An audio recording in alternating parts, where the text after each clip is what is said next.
The stone under your soles is wet. It hasn't rained in days, but the slick sheen never quite leaves the cobbles here.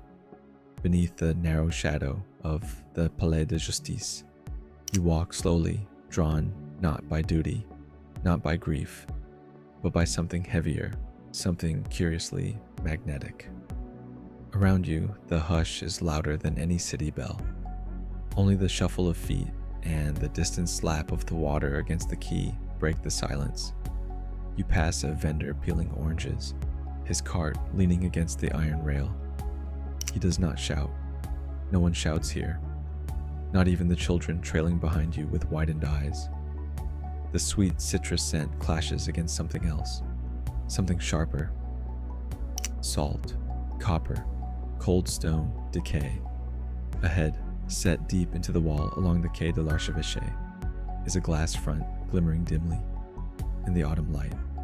Beyond it, behind thick panes and low marble slabs, rest the dead, and they are waiting. You don't know their names.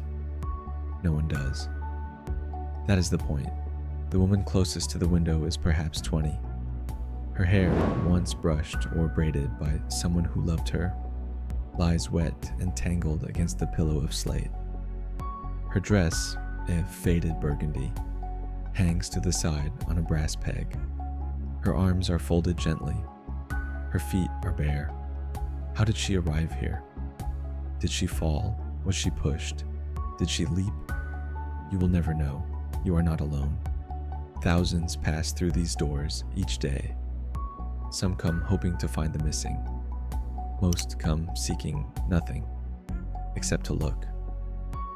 And that is the question that clings to your spine as you lean in closer, your breath fogging the glass.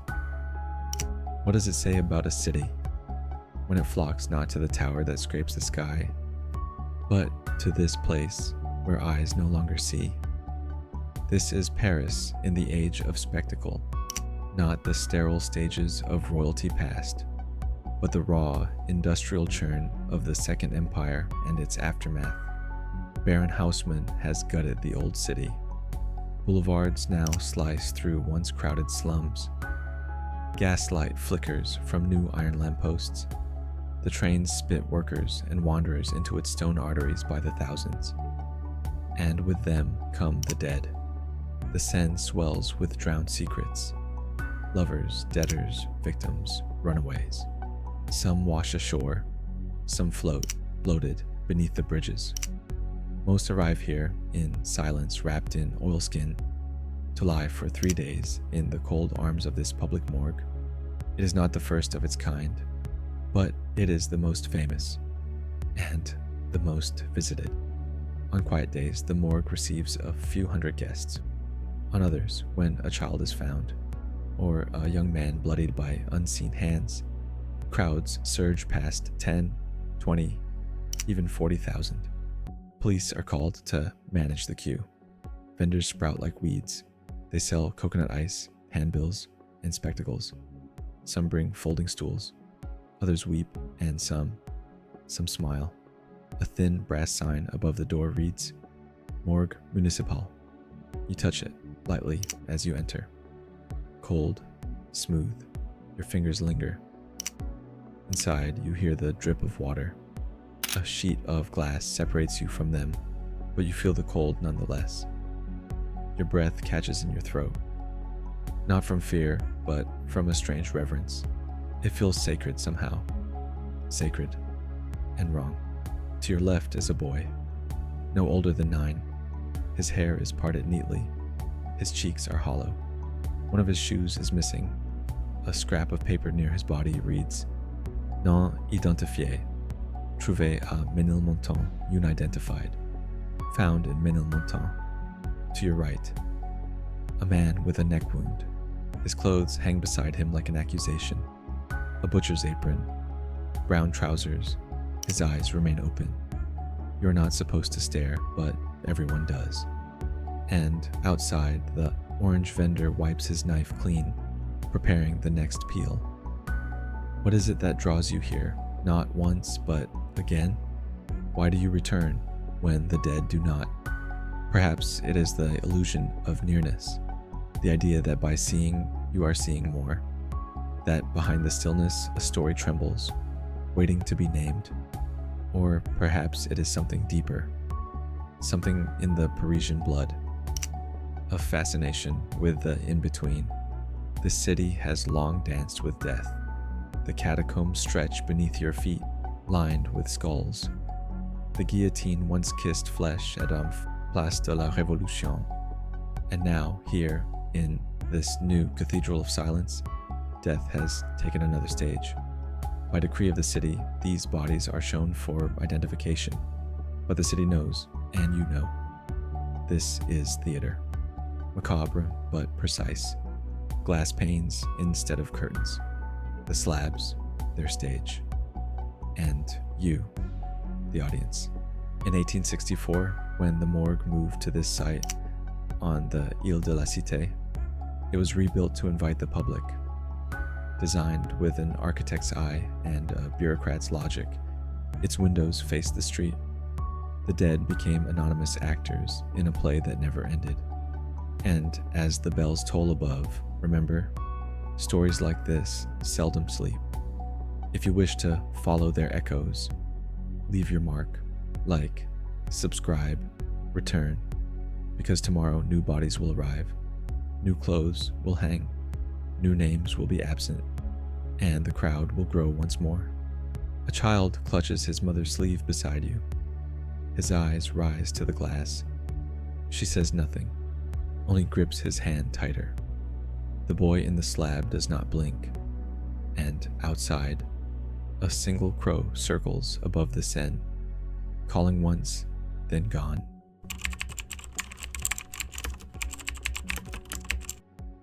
A fog rolls in from the river. You feel it first in your sleeves.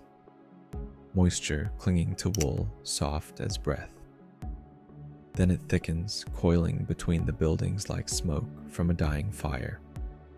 It dulls the bells, hushes the carts, swallows the chatter. But it cannot mute the queue. By now you are one of them. One of the ones who returns. Not to find, but to witness. As if by proximity you might divine meaning, or ward off whatever fate stalks the drowned. This morning the line coils past the bridge.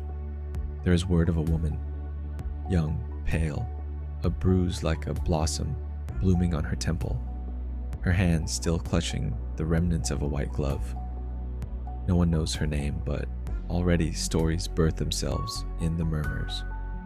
A mistress, an actress, a factory girl fallen, and perhaps that's all anyone truly wants. A story with an ending that explains the beginning. You don't speak, but as you step into the morgue once more, your eyes scan for her, for the white glove, for the echo of a life now stilled. You pass the boy again. He remains unchanged. The paper by his feet has curled slightly, damp. On the wall, behind the bodies, new signs appear. Notices in looping script. Pas de photographie. Interdiction de toucher la vitre. And in smaller type, temps d'exposition, 3 jours, 3 days. Then they vanish. If no family claims them, if no friend comes forward, they are removed. Buried in anonymity, or used in study, or simply forgotten. And still, people come. Historians will later call this an accident of bureaucracy and spectacle. The morgue, they write, was never meant to entertain. It was a tool for police, for science, for society. A public service in a city swollen with strangers and crime. But Paris in the late 19th century had become something else. It was the capital of sensation. Theaters competed with newspapers for attention. Executions drew crowds like operas. Crime reports sold better than novels. Even the newly opened wax museum, the Musée Grévin, began modeling their figures on real corpses, including the murdered and the mutilated. And here, in the cold stone of the morgue, reality outpaced fiction. The figures lying behind glass were not caricatures. They were not actors. Their stillness was not staged. Yet for the visitors, housewives, students, writers, tourists, this tableau of the dead became routine, a stop between the grocer and the afternoon promenade. Some bring notebooks, some sketch. Others press their fingers to the cold pane, as if to blur the distance between their breath and the one no longer drawn on the other side. A woman beside you whispers, "C'est elle." You don't ask how she knows.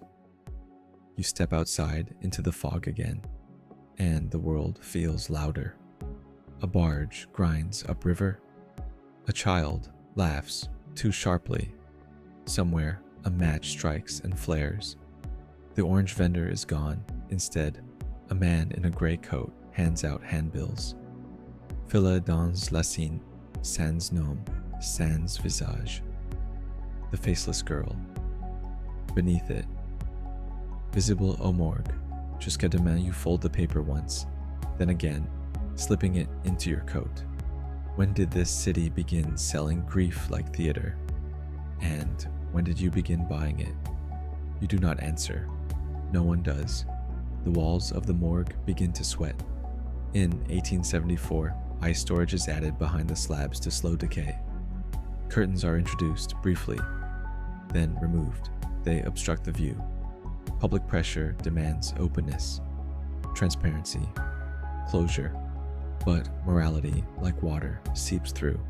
By the final years of the century, voices rise against the display, not from the poor, but the doctors, the reformers, the clergy. This is not dignity, one priest writes in La Croix, but desecration disguised as duty. They call it a carnival of the cadaver, a perversion of civic space, a shameful stain beneath Notre-Dame's spire. Still, the crowds do not dwindle. In 1889, a tower of iron and light is unveiled to the northwest, the Eiffel Tower. It pierces the sky with ambition. It draws admirers, skeptics, and critics. But the morgue still outpaces it. Visitors to the tower queue for a view of the city. Visitors to the morgue seek a mirror of themselves, and perhaps that is why it endures. Because in the still face of the unknown dead, Paris sees its own reflection, romantic, tragic, unnamed, but that reflection will shatter. In 1907, a decree is issued from the office of Prefet Louis Lépine. It is swift, bureaucratic, and final. Public access to the morgue is terminated. No more glass, no more queues. The dead will still arrive, but behind closed doors. Identification, if needed, will occur privately with discretion. The city's great theater of death goes dark. The building remains for a time, quiet, then reabsorbed into other functions, eventually dismantled. Its stones repurposed, its echo diluted. And you, what of you? You fold the paper once more. The girl with the glove is gone. The boy is gone. The slabs lie empty, but the fog remains. It curls around you, soft and soundless. It carries no cries, no shouts, only the memory of breath on glass and the feeling of stone beneath your feet. A warmth presses at your chest. You reach inside and touch it. The handbill, creased, damp, faint ink staining your fingers. You do not throw it away, not yet. What remains when the doors close? When the spectacle ends and the audience is left outside, that question hangs, suspended, unanswered.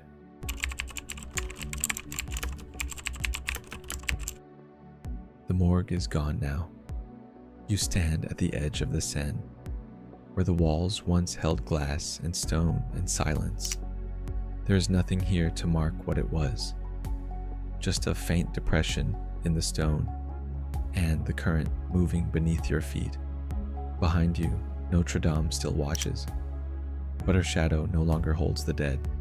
The doors closed quietly in 1907 by decree, officially for reasons of hygiene, morality, public dignity. Unofficially, because the crowds never stopped coming, because Paris could no longer bear the reflection it saw in its own obsession. But that reflection lingers. Even now you remember the slabs, the pale figures, the woman with the glove, the boy with one shoe, the quiet press of strangers leaning against cold glass, asking questions no one could answer. Not who were they, but who am I when I look at them? The handbill still rests in your pocket, creased, damp, faded, a relic now of a ritual the city chose to forget. But forgetting doesn't undo the gaze. It only buries it deeper. The city shifted its gaze skyward, toward towers, light, progress. But beneath it, the bones remain. In catacombs, in records, in stories, and in you. Because what the morgue offered was not merely spectacle. It was confrontation with death, with anonymity, with a fragile thread tying a name to a face, a life to a body. When they closed the morgue, they ended the show. But the need to look never left. It simply moved elsewhere, into stories, into silence, into memory. You walk away from the river, handbill in coat pocket, wind at your back. And though the glass is gone, the dead no longer on display, you still see them, and they still look back.